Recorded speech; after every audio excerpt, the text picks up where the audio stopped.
अमृता यांना 22 परदेशी भाषा अवगत आहेत हे एकच वाक्य खरं तर अमृता यांचे कर्तृत्व सिद्ध करण्यास पुरेसे आहे. मुंबईत स्वतःची अकॅडमी स्थापन करून सुमारे 700हून अधिक भारतीयांना विविध भाषांचे प्रशिक्षण देणाऱ्या अमृता परदेशी लोकांना मराठी, हिंदी, इंग्रजी व संस्कृत या भाषा शिकवतात. जपान व युरोप येथे अभ्यास दौरे करणाऱ्या अमृता बहुराष्ट्रीय कंपन्यांमधील बड्या अधिकाऱ्यांना परदेशी भाषा व त्यांची संस्कृती यांचे धडे देतात. अध्यापन, अनुवाद, संशोधन अशा विविध विषयात अमृता यांनी मुसाफिरी केली असून त्यांनी लिहिलेल्या पुस्तकांना देशविदेशातील वाचकांची पसंती मिळाली आहे. अनेक मानाचे पुरस्कार, परदेश भ्रमण, विविध माध्यमातून मुलाखती असे सप्तरंगी आयुष्य जगणाऱ्या अमृता आपले सामाजिक भानही विसरलेल्या नाहीत आणि म्हणूनच त्यांच्या कर्तृत्वाला वेगळी झळाळी आहे.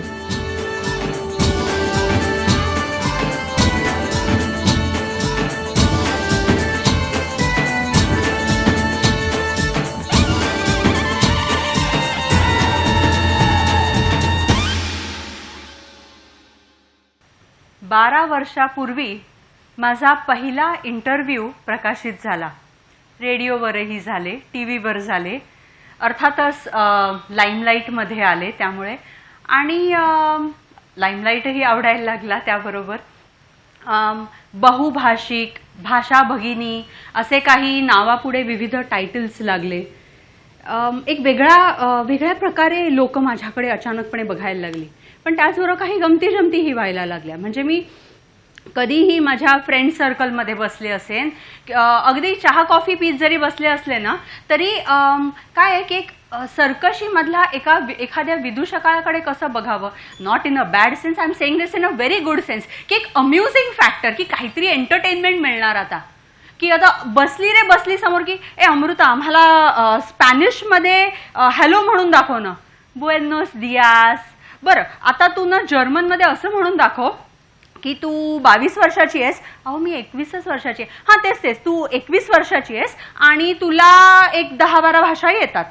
So ich heiße Amrita, ich bin 21 Jahre alt und ich kann 10 Sprachen fließend sprechen. ओ वाव, आता तू असं म्हण की हे जे जेवण आहे ना हे खूप छान झालंय, असं जपानीत म्हणून दाखव बरं. ओइशी ने. हो वाव. आणि आता असं म्हण की अन्नदाता सुखी भव आपण कसं म्हणतो जेवून झाल्यावर, असं कोणत्या भाषेत काय म्हणतात, कोण म्हणतात. तर जपानी लोक गोची सोसामा देशता असं म्हणतात. अरे जपानी लोकांची जेवण गोचीच होते ना, आपण जपानी जेवण जेवलं तर गोची होते ना, वगैरे वगैरे वगैरे. म्हणजे एवढ्या गमती जमती व्हायच्या ना सतत. मलाही आवडायचं डेफिनेटली. पण ह्याची दुसरी बाजू अशी की मी जर चटकन उत्तर दिलं नाही तर मग ए चल रे तुला काय भाषा वगैरे येत नाही, उगीच काहीतरी आम्हाला शेंड्याला होते. ओ नाही, मला खरंच येतात, मी खरंच अभ्यास केलाय. पण हा ब्रेन आहे ना, ह्युमन ब्रेन आहे, I am not Google. So मी काय अशी एका भाषेने दुसऱ्या आपण मला सांगा, भाजी आणायला जातो आपण, मराठी आपली आता इथे आपण सगळी उपस्थित मराठी मंडळी आहोत, मराठी मातृभाषा आहे, हिंदी राष्ट्रभाषा आहे, आपल्याला सुंदरपणे यायलाच पाहिजे. किती जण हो आपण भाजीवाल्यासमोर अस्खलित हिंदीत बोलतो, सर्वात घणेरडी हिंदी जाऊन तिकडे बोलतो. पण भाषा आहे. आता उद्या मला जर जपानी शिकवायची असेल, मी आज जर अभ्यास नाही केला तर मला नाही येणार आहे बोलता. पण ह्या गमती जमती होत होत्या. आणि गमती जमतींवरनं आठवलं, मी पुण्यामध्ये ना बऱ्याच भाषा माझ्या शिकले. तर मुंबई पुणा प्रवास माझा सतत व्हायचा, आधी शिकण्यासाठी मग शिकवण्याकरता. तर अशीच एकदा जात होते तेव्हा एक फॉरेनर मुलगी मुंबई बसस्टँडवरती, मुंबई पुणे बसस्टँडवरती मला दिसली. आणि माझ्या काहीसं लक्षात आलं की ती थोडी भांबावून गेली आणि तिला फारसं इंग्लिश काही येत नाहीये.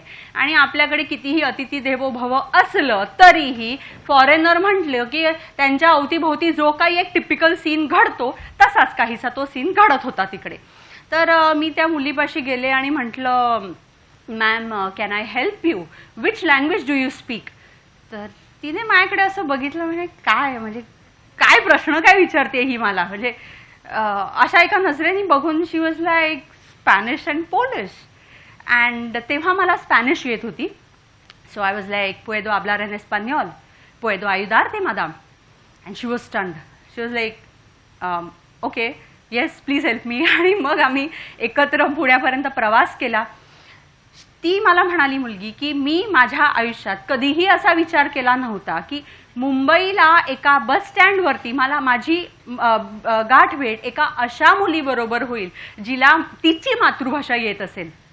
पुढे गंमत अशी झाली की मी तिला हिंदी शिकवायचे, ती मला पोलिश शिकवायची आणि आमच्या दोघींमधली सेम भाषा, कॉमन भाषा होती ती स्पॅनिश. अजून एक गंमत सांगते, म्हणजे भाषा जशी अशी मदत करू शकते तशाच अजून काही खरंच गमती जमती करू शकते. मी एकदा इटलीवरनं मिलान एअरपोर्टवरनं परत येत होते आणि अल इतालियाचं माझं फ्लाईट होतं. अर्थातच मुंबईला परत येणारी फ्लाईट म्हणजे सगळे भावूक भारतीय होते. भावूक अशासाठी की आपण आपल्या देशाला परत येत असतो तेव्हा थोडेफार भावनाप्रधान झालेलो असतो. आपल्या गप्पांचे आवाजही थोडेसे उंचावलेले असतात. खाण्याची पॅकेट्स इकडनं तिकडे फिरत असतात. तेव्हा अशी काहीसं जो काही घडत होतं तेव्हा तो इटालियन कॅबिन क्रू जो होता तो फार काही आपल्याबद्दल चांगलं बोलत नव्हता, फार काही वाईटही बोलत नव्हता. जसं आपण त्यांच्यावर कमेंट्स करतो तसे तेही आपल्यावर कमेंट्स करतात आणि ह्यात काही चूक नाही, ही बोलीभाषा आहे. पण त्यांना हे माहिती नव्हतं ना की मला त्यांचं काय बोलताय ते कळतंय. आता जेव्हा ते खाणं सर्व्ह करायला आले तेव्हा मी इटालियनमध्ये बोलले आणि तो कॅबिन क्रू मधला जो मला सर्व्ह करणारा होता ही वॉज लाईक पार्लारे इटालियानो ॲज एक सी. आणि नंतर ते जे काही चिडीचूप झाले त्या विमानामध्ये त्या दिवशी आणि मला मात्र इकॉनॉमी क्लासमध्ये बिझनेस क्लासची ट्रीटमेंट मिळाली. सो भाषा बऱ्याच काही गमती जमती करतात. आणि मला ना नेहमी हा मनामध्ये प्रश्न पडायचा की लोक मला भरपूर असं असे भाषेविषयी का नाही प्रश्न विचारत की का भाषा शिकाव्यात, कशा शिकाव्यात. नेहमी फक्त मला असं बोलून दाखवलं कीच का माझ्यावरती विश्वास ठेवणार. माझ्याकडे बोलण्यासारखं बरंच काही आहे भाषेविषयी, तिकडच्या संस्कृतीविषयी, लोकांविषयी. आणि आपल्याकडे इथे भाषेकडे बघण्याचा जो दृष्टिकोन आहे ना की भाषा शाळेत म्हटलं तर अरे बापरे, मॅथ्स आणि सायन्स, गणित आणि विज्ञानाचे पेपर परवडले कारण भाषेमध्ये 10 मार्काचा निबंध लिहायचा म्हटला तरीही घरामध्ये तिसरं महायुद्ध होतं, असं काहीसं ते घडतं. आणि म्हणजे भाषेकडे कुठल्या नजरेने बघावं. आज एक इंग्लिश शिकायची म्हटली तरीही आपण ती परकीय करून टाकतो, परदेशी भाषा म्हणतो आणि तिथे आपल्याला भरपूर अडथळे आल्यासारखं आपल्याला वाटतं. म्हणजे आपण एखाद्या लहान मुलासारखं का नाही शिकत आणि भाषेतलं साम्य का नाही शोधत. आज आपण संस्कृतामध्ये काही उदाहरणं देते. आपल्याकडे संस्कृतामध्ये द्वार आहे, मराठीत दरवाजा म्हणतो, संस्कृतात द्वार आहे, रशियनमध्ये द्वेर आहे. रशियन लोकांची साखर आहे, आपल्याकडेही साखर आहे. हिंदी भाषिकांकडे चाय आहे, रशियन लोक ही चाय पितात. मराठीत आपण म्हणतो अच्छा असं आहे का, जपानी लोक म्हणतात आ सो देस का, गुजराती म्हणतात एम छे ने आणि जपानी म्हणतो सो देस ने. किती साम्य आहे बघा तरी. पण आपण त्याच्या पलीकडेच जात नाही ना. आपण काय म्हणतो परकीय भाषा, फॉरेन लँग्वेज. परकीय भाषा पण हा शब्द येत नाही बऱ्याच वेळा. आपण म्हणतो फॉरेन लँग्वेज. फॉरेन लँग्वेज हा शब्दच इंग्लिश. म्हणजे आपल्याला इंग्लिश आलीच नाही तर आपल्याला फॉरेन लँग्वेजच येणार नाही असंच काहीसं आपण मनात ठरवून ठेवतो. कोणतीही भाषा असू देत, परकीय भाषा असू देत, परदेशी भाषा असू देत का आपली राष्ट्रीय भाषा असू देत, कोणतीही भाषा, बोली भाषा, कोणतीही भाषा शिकताना एखाद्या लहान मुलाला जेव्हा आपण शिकायला सुरुवात करतो, तो शिकायला जेव्हा सुरुवात करतो तेव्हा तो काही मनामध्ये असं काही हे ठेवतो का. कोरी पाटी असते हो, हीच कोरी पाटी आपण न्यावी लागते कुठलीही भाषा शिकताना. चुका करण्याची तयारी हवी. दुसऱ्यांवर हसतो तर आपण स्वतःच्या चुकांवरही हसण्याची तयारी ठेवायला हवी. आणि लहान मूल जेव्हा म्हणतो आज जॅक अँड जिल वेंट अप द हिल, अर्थ माहिती असतो का त्याला बऱ्याचदा. हिल म्हणजे डोंगर माहिती असतो, पण अप म्हणजे काय आहे की जॅक अँड जिल went up the hill. Went म्हणजे पास्ट टेन्स आहे, टू गो हा त्याचा इन्फिनिटिव्ह फॉर्म आहे. एवढं सगळं काहीच माहिती नसतं, तो बोलायला लागतो. पण ही त्यामधली एक छोटीशी गोम आहे मी म्हणेन. आणि माझ्या मते तुम्ही त्यामधलं साम्य शोधलं, त्यामधल्या गमती जमती शोधल्यात. आज मला युरोपियन भाषा बऱ्याचशा येतात. त्यातली एक गंमत सांगते, म्हणजे आपण जसं आपल्याकडे हिंदी, मराठी, गुजरातीत काही सेम शब्द सापडतात, तसेच त्यांच्याकडे स्पॅनिश, इटालियन आणि फ्रेंच या भाषेत खूप सिमिलर शब्द सापडतात. आपण टू राईट हा जर शब्द घेतलात तर फ्रेंच लोक म्हणतात एक्रीर, स्पॅनिश लोक म्हणतात एस्क्रिबीर आणि इटालियन म्हणतात स्क्रिवेरे. सो किती जवळचे शब्द आहेत. मग आता मला जेव्हा लोक म्हणतात की तू कशा काय एवढ्या भाषा शिकली, तर या बाजूबाजूच्या भाषा आहेत. Languages are like sisters, it's like a family. आणि ती फॅमिली एकदा का तुम्ही त्या ह्याच्यामधले शिकत गेलात ना, म्हणजे जसं मला हिंदी येते, मराठी येते, आणि मी जर गुजराती ऐकले शब्द तर मला एखाद वेळेस मी पटकन ती भाषा शिकू शकेन किंवा मला कळू शकेल. एकदा गंमत सांगते, मला असं वाटायचं की मला एवढ्या भाषा येत आहेत आता, आणि मी जपानला जात होते आणि माझं हॉपिंग फ्लाईट होतं. नेमकं माझं एक छोटासा ॲक्सिडेंट झाला आणि मी तोंडावर पडले, थोडं लागलं वगैरे वगैरे, असं बऱ्याच काही गोष्टी झाल्या. तर नेमकं बघा, आता मला एवढ्या भाषा येत होत्या, पण अशा एका एअरपोर्टवर पडले की जिकडची भाषा मला तेव्हा येत नव्हती, थाय. म्हणजे कदाचित असाही तो संकेत असेल की आता चला दुसरी नवीन भाषा शिकायला लागा. पण तुम्हाला एक छोटी गंमत सांगते, म्हणजे तिकडनं मी फिरून जपानला गेले, माझी कामं आटपली, मी परत येत होते, तेव्हा मात्र मी म्हटलं चला आता थाय भाषा शिकायला हवी आपल्याला, आणि म्हणून मी पुस्तक आपण एअरपोर्टवरती बघूया. तर मी पुस्तक शोधायला गेले, पण पुस्तक काही मला इंग्लिश थाय इंग्लिश असं सापडे ना. आणि मग मी एका बुक स्टोअरमध्ये त्या बाईला सांगितलं होतं की असं असं नाही आहे वगैरे. ती म्हणाली की okay okay, next time you come I give you the book वगैरे वगैरे. म्हटलं नेक्स्ट टाइम मी कधी येईन किंवा येईन तेव्हा बघू.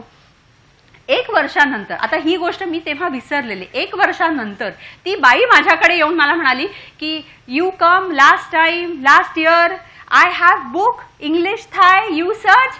आणि तिने मला ते बुक आणून हातात दिलं. त्या दिवशी मी तिला नमस्कार केला आणि वाकून म्हटलं स्वादी खाप, म्हणजे नमस्ते इन थाय लँग्वेज. म्हणजे भाषा ही इतकी सुंदर आहे, इतकी गमतीशीर आहे.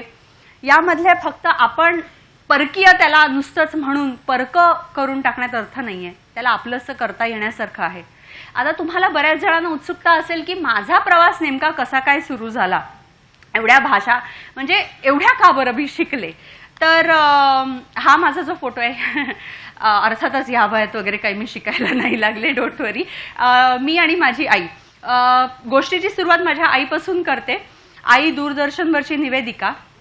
कसं असतं, तुम्ही एक चुकीचा निर्णय आणि तुम्ही नाही, मी अजून एक उदाहरण देते की तुम्ही समजा डोंगराच्या शिखरावर आहात आणि तिथे एक चुकीचा निर्णय समजा घेतला तर तोंडावर येऊन धडाम करून पडाल.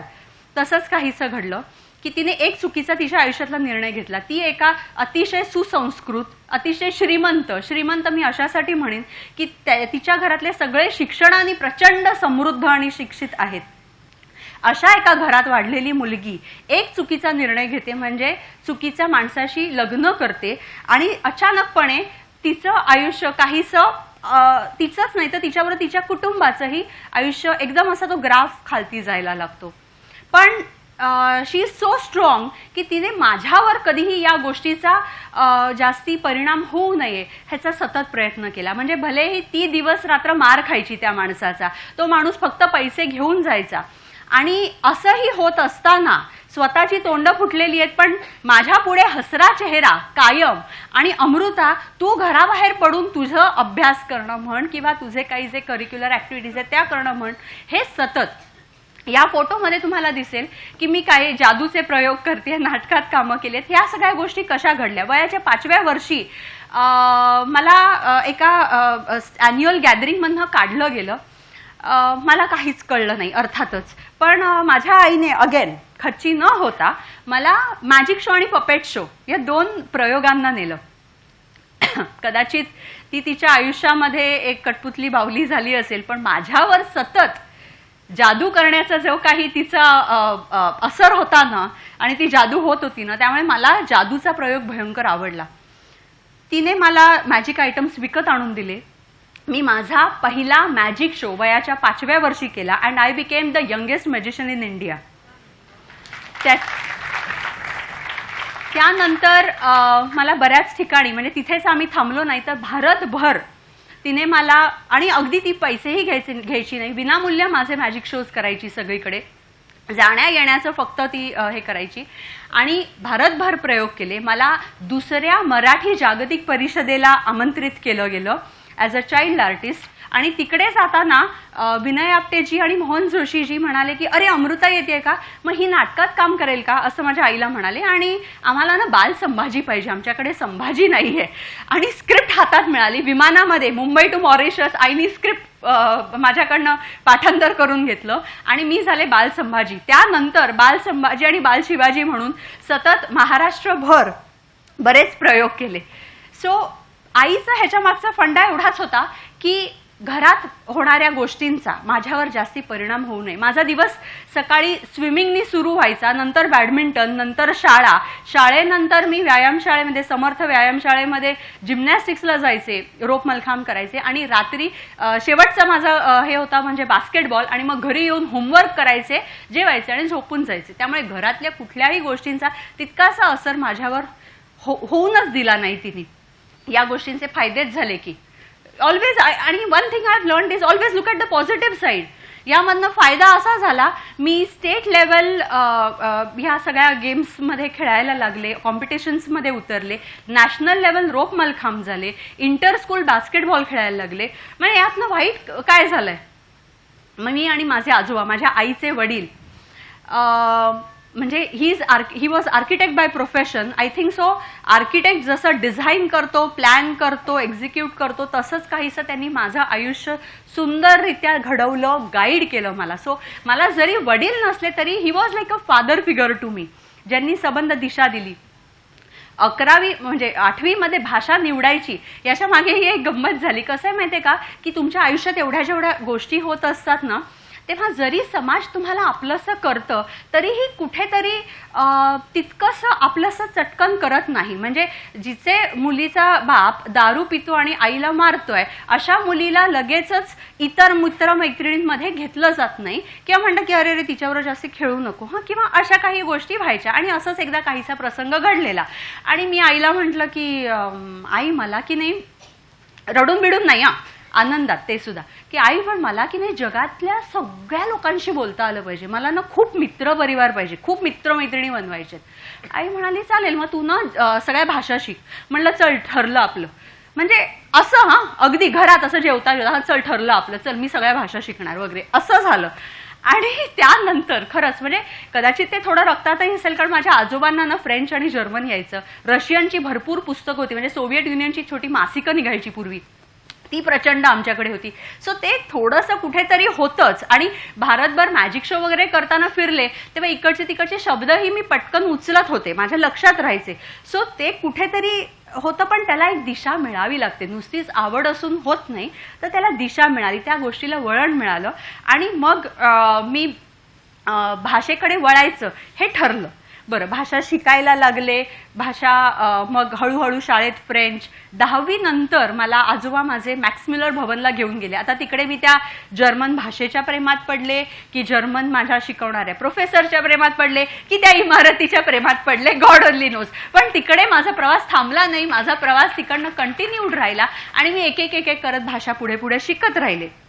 आता त्यामध्येही गमती अशा झाल्या की मला की नाही सतत तो माणूस, आता मी वयात आली होती, मलाही सगळ्या गोष्टी अवतीभोवती होत आहेत या बऱ्याचशा कळायला लागलेल्या. आणि त्या माणसाने मग मला टार्गेट करायला सुरुवात केली होती की मी खूप काळी आहे, मी कुरूप दिसते, मला इंग्लिश नीट बोलता येत नाही आणि माझ्यात कॉन्फिडन्स नाही, अशा काही बऱ्याच गोष्टी मला ऐकवायचे. आता नुसतेच ऐकवायचे नाही, काही असतं माहिती आहे का, कधी कधी काही पुरुष, म्हणजे इथे लहान मुलं आहेत म्हणून मी खास सांगू इच्छिते, काही पुरुष हे वडील म्हणून खूप छान असतात, नवरा म्हणून कुठेतरी कमी पडतो. काही नवरा म्हणून चांगला असू शकतो पण बापाची भूमिका कुठेतरी कमी पडते. पण आमच्या बाबतीत काय झालं होतं की तो माणूस म्हणूनच चांगला नव्हता, त्यामुळे हे काहीसे प्रसंग घडत होते.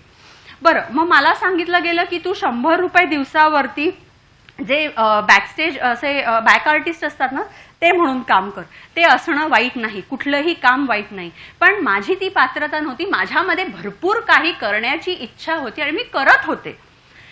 मी स्वतःहून निर्णय घेतला. मी स्वतःचा फोटोशूट करून घेतलं आणि मिस इंडिया इंटरनॅशनल ब्युटी पॅजंटमध्ये भाग घेतला आणि फायनलिस्ट झाले. त्यातले हे फोटो आहेत. पण त्यानंतर भरपूर ॲड फिल्म झाल्या, पिक्चरचे ऑफर झाले, भरपूर काही तिकडनं तुम्हाला लगेच ऑफर्स यायला लागतात. पण माझं ध्येय, माझा फोकस कायम होता. त्यामुळे तिथे मला कुठेही बळायचं नव्हतं. ते फक्त एक दाखवण्यापुरतं होतं. मला प्रूव्ह करायचं होतं आणि मला दुसऱ्यांना प्रूव्ह करण्यापेक्षाही मला माझ्या स्वतःच्या नजरेत हे कायम करून घ्यायचं होतं की नाही म्हणजे माझ्यात कॉन्फिडन्स आहे, मला इंग्लिश येत आहे आणि इंग्लिश येणं हीच काही अंतिम ही नाही, पण मला या सगळ्या गोष्टी येत आहेत छानपणे करता आणि मी दिसतेही सुंदर.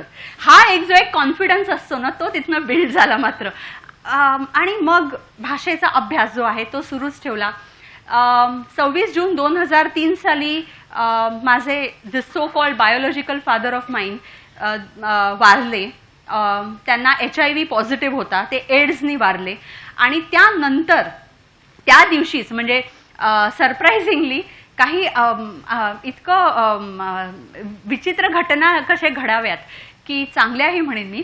त्याच दिवशी माझा पहिला इंटरव्ह्यू प्रकाशित झाला होता आणि त्याच दिवशी माझ्याकडे भरपूर क्लासेस म्हणजे माझे क्लासेस सुरुवात झालेली आणि माझ्याकडे भरपूर मोठी रांग लागलेली स्टुडंट्सची. म्हणजे it was like a rebirth for me आणि माझी आई. आणि we were reborn like a Phoenix म्हणतो ना, तसं होतं. पण या सबंध कालावधीमध्ये कधीही टिल हिज डेथ माझ्या आईने कधीच कोणालाही हे तोंड उघडून सांगितलं नव्हतं, ना मी कधी कोणाला सांगितलेलं. आणि ह्याचं कारण असं की आम्हाला कधीही कोणाकडनं सिंपथी नको होती, की कोणी असं म्हणणं नको होतं की अरे रे बिचारी तिचं असं झालंय. नाही, कारण आम्ही हे सगळं प्रचंड हिमतीने केलं होतं आणि त्यापुढेही ऑलवेज की मी हे करू शकते आणि मी हे करणार आहे. आणि तेच होत गेलं. त्यानंतरही आमचा प्रवास थांबला नाही.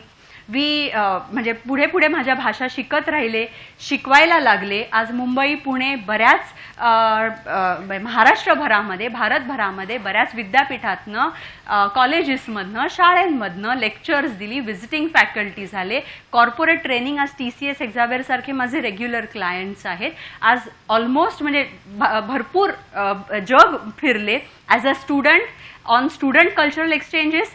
आणि त्यानंतर माझ्या स्टुडंट्सना म्हणजे मी माझ्या मुलांना म्हणते नेहमी, मी माझ्या मुलांना त्या देशात घेऊन गेले ऑन कल्चरल एक्सचेंज. या सगळ्या गोष्टी करते. आज मी पुस्तकं लिहिते. अमृता लँग्ज असं मी माझं नाव लिहिते. अमृता लँग्ज म्हणजे कारण लँग्वेजेस त्यांनी मला, या लँग्वेजेस या भाषेनी मला आयडेंटिटी दिली. लँग्ज म्हणजे माझ्या आजोबांनी जेव्हा ईमेल ॲड्रेस माझा बनवायचा होता 2004 साली, त्यांना कम्प्युटरचं माहिती नाही. पण ते काय मला म्हणाले, ईमेल ॲड्रेस म्हणजे काय हे मी त्यांना नेमकं समजावलं. ते म्हणाले की मग लँग्ज हा शब्द का नाही घेत तू, लँग्वेजेस, कारण भाषेने तुला आयडेंटिटी दिलेली आहे. आणि दुसरी गोष्ट, आता याचा फायदा मला असा होतो की मी जर म्हटलं अमृता जोशी, आता आंबडेकर, बरं मग तू जोशी म्हणजे कोकण असतं की देश असतं, मग ब्राह्मण की मग काय की काय, एवढे प्रश्न तिथेच सगळे डायव्हर्ट होतात. अहो मी शिकले तर माझ्या ह्याच्याविषयी विचारा की माझ्या जातीविषयी जाणून काय होणार आहे. Amrita langs, I am Indian, more than enough for you to know. आणि लँग्ज म्हटलं की अरे मग दुसरा नवीन प्रश्न लोकांनी काय तयार केला असला, तू फॉरेनरशी लग्न केलं? नाही हो, खूप मराठमोळा आहे माझा नवरा. अच्छा बरं. पण लँग्ज म्हणजे काय गो? मग लँग्ज म्हणजे languages. I am a polyglot. What's a polyglot? A person who speaks more than 5 languages. 5 भाषांच्याहून जास्ती भाषा ज्याला येतात त्याला पॉलिग्लॉट म्हणतात, बहुभाषिक. भारतात तर आपण सगळे पॉलिग्लॉट्स आहोत. मग आपल्याला भीती कशाची आहे? मग आपण का एक इंग्लिशचा अडथळा ठेवतो? आजच्या पुढे, यापुढे तुम्ही कायम ऑलवेज अजिबात काळजी न करता, भीती न बाळगता कोणतीही भाषा बिनधास्त शिका. चुका करा, हसा, मजा करा, कारण भाषा ही गमती करण्यासाठी आहे. मी माझं इथेच मी थांबते. पण मी तुम्हाला एक घाबरू नका आणि भिवू नका यावर मी 22 भाषेत एक छोटंसं गाणं म्हणून दाखवते. It starts in first language and it will end in the 22nd language. हकुना मटाटा हे लायन किंग या पिक्चर मधलं, लहान मुलं खूप आहेत, आज लहान मुलांसाठी खास हे गाणं म्हणते मी. हकुना मटाटा हे लायन किंग मधलं गाणं तुम्ही नक्कीच पाहिलं असेल. मोठ्यांना आठवत नसेल, लहान मुलांना नक्की आठवत असेल. हकुना मटाटा नांदी बिकिनंदा, हकुना मटाटा hai no messaggi, senza pensieri. La tua vita sarà a chi vorrà vivrà in libertà. Hakuna Matata. Hakuna Matata? Che cosa è? Nothing was more with you. Oh, weißt du, Kleiner, diese 2 Wörter lösen alle deine Probleme. Genau, nimm Pumpo zum Beispiel. Verás. Cuando era muy pequeñín, muy bonito, gracias. Notó que su aliento no le olía muy bien, los demás deseaban alejarse de él. Me dolió no tener un amigo fiel. Und oh, Nicole, was für Nicole? Sie war katastrophal. Ach nein, so ein Skandal. Und das ewige Huppen, sag uns nochmal von den Ständigen. No, Pumba, ni prejudieszka. Oi, Ferlot, Hakuna Matata. Dieter Sommerbra, Hakuna Matata. 讲当容易记，讲才开始，我se debe esquecer. Eso es vivir et aprender. Hakuna Matata. En français maintenant, ça mot signifie que tu vivras ta vie sans aucun souci. Philosophie, Hakuna Matata.